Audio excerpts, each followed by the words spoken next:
Welcome to Turkey First. It's very nice to see you here. We've been waiting for you for a long time. And if you're ready, I'll start with my questions. Okay. Now, after Open Door album, how do you feel? How are the reactions about the album? We know that you see yourself as a better musician and more inspired now. But when it comes to your audience, did they like the album for you? I definitely think that they do.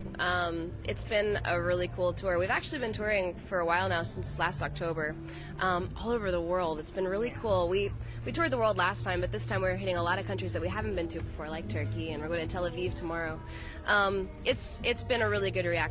Fallen, of course, was sort of a huge deal, you know, and it was interesting and new for us. And by now, we sort of feel like we know what we're doing and we're better at what we're doing. And They compare the albums.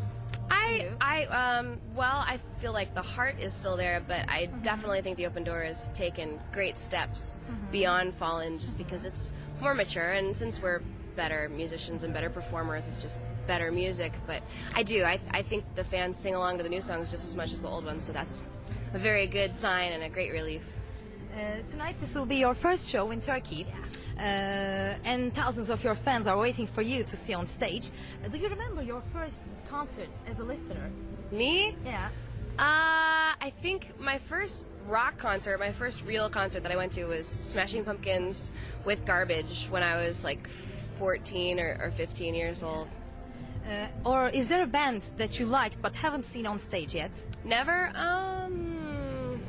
Wow, I've gotten to see a lot of bands since we've been touring. We've played with a lot of them, which is very cool and special. It's really neat to be able to grow up and become peers with your heroes. I don't know if there's anyone that I really love that I haven't gotten to see live yet. You know what? I've never seen a Nine Inch Nails concert. I think that'd be... Of course, I've seen the DVD. We love the DVD, but I've never gotten to see them live, so that's one. Can you tell us the story behind The Sweet Sacrifice, which is your last and beautiful single? Thanks. Yeah, sure. Let me think. I wanted to put the first song on the album because it's empowering for a change. It's sort of addressing the same issues from Fallen. It was a relationship that I was in a long time ago that was very oppressive and made me feel helpless and stuck, and I didn't have the courage or the strength to actually step out of that relationship at that time. And when I was writing Fallen, it was all, poor me, I'm lost, save me from the dark, and all of that. But by the time we got to the Open Door, I've changed and I've grown up and walked away from it a long time ago. So I wanted to make the first single sort of about the same thing, but from my new perspective, which is I'm not going to be the victim anymore. And The Sweet Sacrifice is me, sort of me laughing at myself in the past, going, why did you waste so much of your life, you know, stuck here when you didn't have to be? So that was sort of the kickoff, and the rest of the albums moved on into new circumstances. The new album called The Open Door. I want to learn if the door represents something. Did you open the door? Did you left the door ajar? Or do you expect someone to come? It could be taken a lot of different ways. Yeah, when we were first writing the album, I thought of the name The Open Door after I think we've written 2 songs or something, Terry and I. You decided I was like, you know, we should call the album The Open Door, because everything is open to us now. Like when we were first writing and when we got signed and we had the songs for Fallen and we had to write more songs, it was so much pressure and stress that you're not going to make it in the industry, you know, you're a girl and that makes it worse, and you know, we took 2 years writing after, and it was a lot of stress and a lot of people telling us what to do and a lot of limitations, really. And when Fallen did so well and we'd really played so many concerts and gotten so many fans around the world, we'd earned the right to make our own piece of untouched music. So it felt like now there was no rules and no restrictions, and the whole point of the album was to do whatever we wanted, and not follow structure and not do what anybody wanted except us.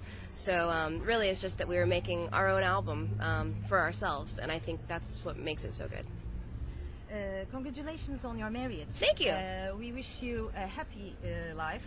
Thanks. But in a peaceful marriage, aren't you afraid of losing some of your creativity? Because you're always angry or conflict strict in your... Yes. When you are happy.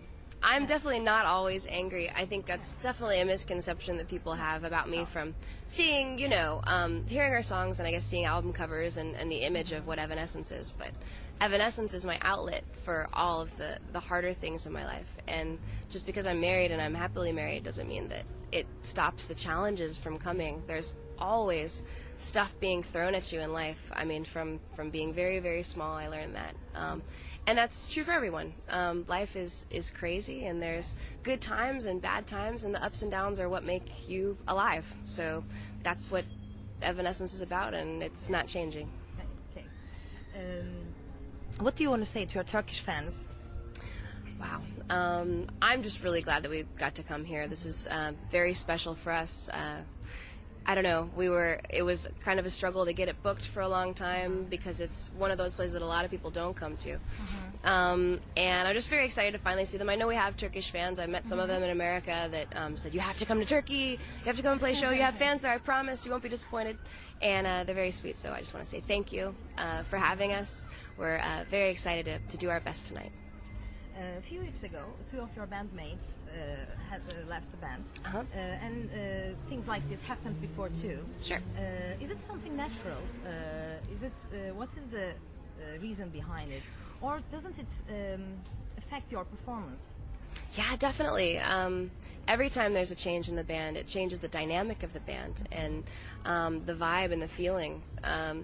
The core has always remained because I feel like Evanescence has really become its own life, its own entity, and what it is really a combination of what everyone has put into it that's been a part of it. I couldn't say there's one reason that everyone has changed. It's been a different reason every time, but Some of the reasons. so far, really every time we've made a change, it's ended up being a very positive thing for us. If there's a struggle, especially with this recent one, there was a struggle internally for a long time, and you can only fake it so long until you have to be true to the band, and you have to do what's best for the band, and be strong enough to not worry about what everyone thinks, what it looks like. And I truly feel like we saved the band again by making the decision. And it's been really, really good ever since. It has affected us. We're happier, we're more positive on stage, and the energy is that we're all working together and loving being here and here for the right reasons, because we love the music and we love playing live. So that's it. It's that simple. Okay, thank you very much. Thank you. Want me to ask, or you want to add something? No, I think that was very good. All right, thank you very much. Thank you. It was a real pleasure for me. Awesome. Me too. Nice to meet you. Thank you. And good luck on stage. All right. Yeah. We'll do our best.